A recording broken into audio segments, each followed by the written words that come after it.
Welcome to the AI Opus, or as we like to call it, TEO. I'm Sarah, your go-to for all things AI, and with me is Mike, the curious mind ready to dive into today's updates.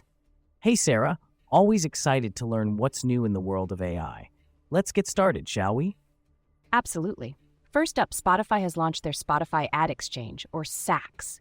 It's a reimagined advertising platform that now includes tools for automation and performance tracking, plus something called Gen AI ads.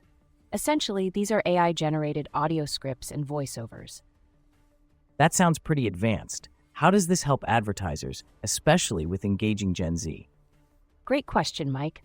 The new platform allows advertisers to create more diverse and personalized ad formats, which are crucial for capturing Gen Z's attention. The AI tools make it easier to tailor messages and track how they perform. Interesting. It seems like AI is really changing how we think about advertising. What's next on our list?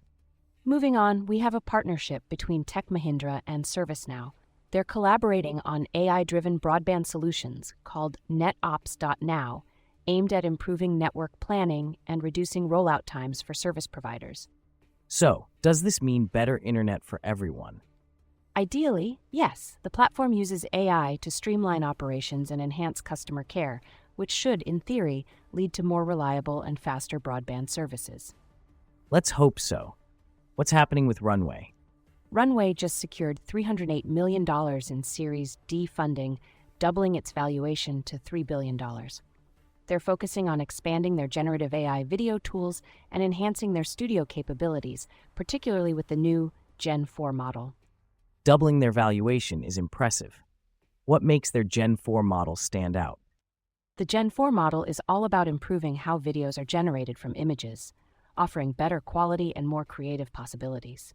It's a big step for filmmakers and animators using AI. Fascinating. And speaking of creative AI, what's new with Midjourney? Midjourney has introduced their Alpha V7 model for AI image generation. It offers improved image quality and detail, plus a draft mode for quick and cost-effective renders. How does the draft mode benefit users?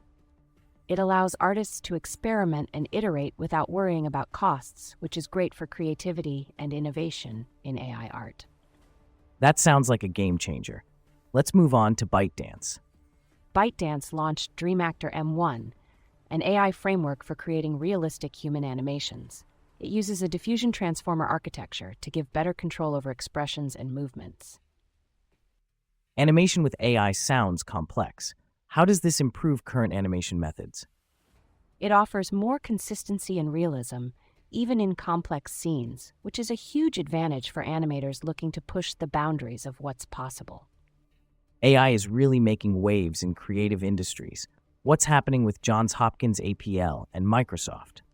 They've teamed up to use generative AI in robotics and materials science, aiming to develop autonomous robots and discover new superconducting materials. That's quite a collaboration. How are they planning to achieve these breakthroughs?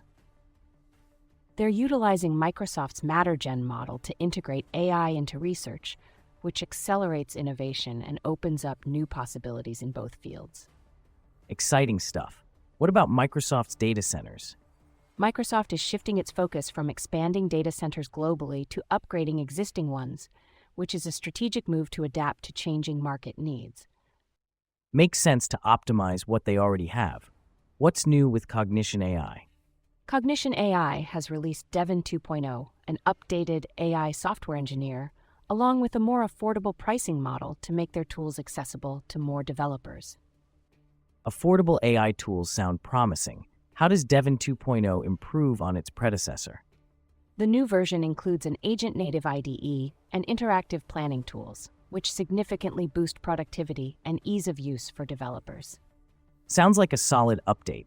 What's happening with CalAI's co-founder? Teen co-founder Zach Yadagari faced college rejections despite his entrepreneurial success. However, he's secured admissions elsewhere and is rethinking his path to success. That's a tough situation. Do you think his entrepreneurial achievements might outweigh academic credentials in the long run? Definitely. Entrepreneurship teaches real-world skills that are invaluable, and sometimes that's more impactful than traditional academic paths. Agreed. Now, what's the buzz with Intel and TSMC? Intel and TSMC are reportedly forming a joint venture to operate Intel's chip manufacturing facilities, with TSMC acquiring a 20% stake to lend their expertise. Why is this partnership significant? It helps Intel in their turnaround efforts and supports job security, while TSMC brings in valuable chip-making expertise. A win-win. Let's hear about adaptive security. Adaptive Security raised $43 million in Series A funding to combat AI-driven threats, using AI simulations to train employees against social engineering attacks. AI defending against AI threats. How effective are these simulations? They're quite effective as they mimic real-world scenarios, helping companies bolster their defenses against sophisticated cyber threats. That's reassuring. What's new with Amazon's Kindle? Amazon introduced Recaps, an AI-powered tool that summarizes book series on Kindle, which is especially handy for readers who need a quick refresher on plots. That sounds useful. How does it handle spoilers? It includes spoiler warnings so readers can choose whether to see them, which keeps the reading experience enjoyable and informed.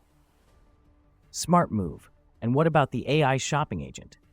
Amazon is testing Buy For Me, an AI shopping agent that lets users purchase items directly through the Amazon app, aiming to streamline online shopping.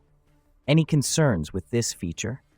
Yes, there are concerns about potential errors and reduced user control, but it's still in testing, so we'll see how it evolves. Keeping an eye on that one. What's OpenAI up to? OpenAI plans to release its O3 reasoning model and a smaller O4 mini model soon, paving the way for their upcoming GPT-5 that will integrate reasoning, voice, and search. How does this affect ChatGPT users? These releases aim to enhance ChatGPT's capabilities across different subscriber tiers, offering more tailored experiences. Exciting developments. Lastly, what's happening with the Ghibli subreddit? The moderators have banned AI-generated art due to concerns over copyright infringement, especially regarding Studio Ghibli's style. That's a hot topic. How does this affect AI art discussions? It intensifies the debate over the ethics of AI in creative fields, highlighting the need for responsible AI training methods. Definitely something to think about. Well, Sarah, that's a wrap for today. Thanks for tuning in to TAO, everyone. We hope you enjoyed the updates as much as we did discussing them. Catch you next time for more AI insights. Take care.